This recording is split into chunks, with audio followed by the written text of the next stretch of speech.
Blanche-Neige et la magie de l'amitié. Blanche-Neige et son prince ont invité les 7 nains à pique-niquer en cette magnifique journée printanière. Les nains n'ont pas vu Blanche-Neige depuis un certain temps et ils sont tout excités.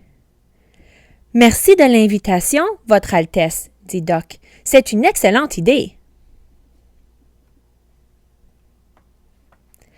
Après que les nains se furent bien nettoyés les mains, Blanche-Neige les entraîne dans le jardin royal où les attend un copieux repas.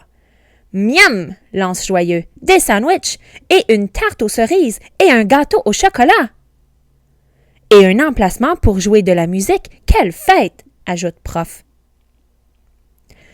Installez-vous, dit Blanche-Neige en leur distribuant des assiettes artisanales.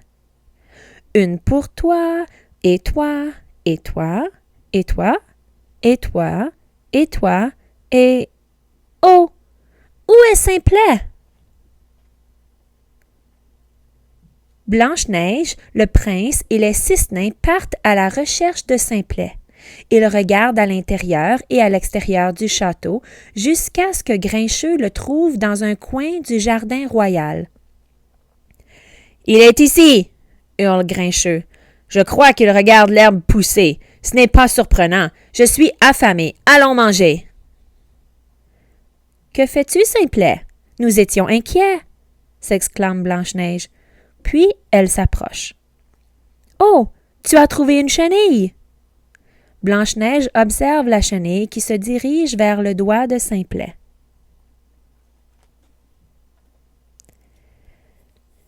« Est-ce que ça chatouille? » demande-t-elle en riant. Simplet hoche la tête. Elle rit à nouveau. « C'est donc ça une chenille, » dit Prof. « Oh, regardez-moi ça! » Nous avons assez regardé, souffle Grincheux. La princesse nous a préparé un pique-nique et mon estomac fait des gargouillis. Et en plus, si vous voulez mon avis, les chenilles ne font que causer des ennuis. Oh, Grincheux, dit doucement Blanche-Neige, je doute que cette chenille nous cause des ennuis. Allons manger. Simplet, pourquoi n'apporterais-tu pas ta nouvelle amie avec toi? Tout le monde se réjouit du pique-nique et mange jusqu'à la dernière miette. Simplet s'assure que sa chenille mange également à sa faim. Après le repas, les nains s'installent à leurs instruments tandis que Blanche-Neige et le prince dansent. Puis, il est temps pour les nains de rentrer chez eux. « Vous me manquerez? » dit Blanche-Neige en donnant un baiser à chacun. « Mais je vous promets de vous rendre visite très bientôt. D'ici là, soyez sages. » Blanche-Neige et le prince tiennent leur parole et reviennent visiter les nains avant la fin du mois. Tandis qu'elle remet des biscuits en forme de cœur à chacun d'eux, elle remarque que Simplet est triste. « Simplet, qu'est-ce qui ne va pas? » demande-t-elle. « Le pauvre, dit Prof. Il a perdu sa petite chenille. »« Je vous avais prévenu, » s'écrie Grincheux. « Les chenilles ne causent que des ennuis. » Simplet prend doucement la main de Blanche-Neige et l'entraîne dans la cour arrière. Puis, il pointe la branche d'un arbre de laquelle pend un petit cocon. « La chenille a construit ce cocon il y a quelques jours, » explique Prof, « et elle n'en est pas ressortie depuis. »« Nous avons d'abord cru qu'elle voulait jouer à cache-cache, » ajoute Simplet. « Donc, Simplet s'est également caché, » dit timide. « Mais, poursuit Dormeur, la chenille n'est pas sortie pour le trouver. » C'est à ne rien y comprendre, souffle Grincheux. Les chenilles ont l'air inoffensives, mais en réalité, elles sont méchantes, je vous le dis. Blanche-Neige secoue la tête, puis elle serre Simplet dans ses bras. « Oh, Simplet, dit-elle doucement, tu n'étais pas au courant? »« Au courant de quoi? » demande Prof curieux. « La chenille ne se cache pas, elle se transforme, » explique Blanche-Neige. « Elle se transforme? » s'exclament les nains. « Commence Prof. Elle se transforme en quoi? Blanche-Neige regarde autour d'elle jusqu'à ce qu'elle aperçoive une paire d'ailes virevolter dans les airs.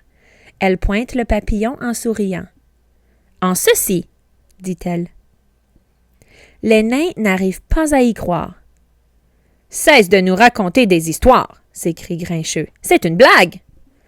Non, répond Blanche-Neige. Bientôt, la chenille de Simplet sera un papillon. Soudain, les nains se retournent juste à temps pour apercevoir le cocon s'ouvrir. Une créature, la chenille de Simplet, commence à pousser. Ce n'est pas un papillon, lance Grincheux. Si c'est le cas, je ferai la vaisselle. Attendez, dit Blanche-Neige en souriant. Lentement, mais sûrement, les petites ailes apparaissent. Elles deviennent de plus en plus grosses, puis elles s'ouvrent et se referment. « C'est un papillon! » s'écrie Joyeux. « Quoi? C'est... vous... » balbutie Prof. « Vous aviez raison! »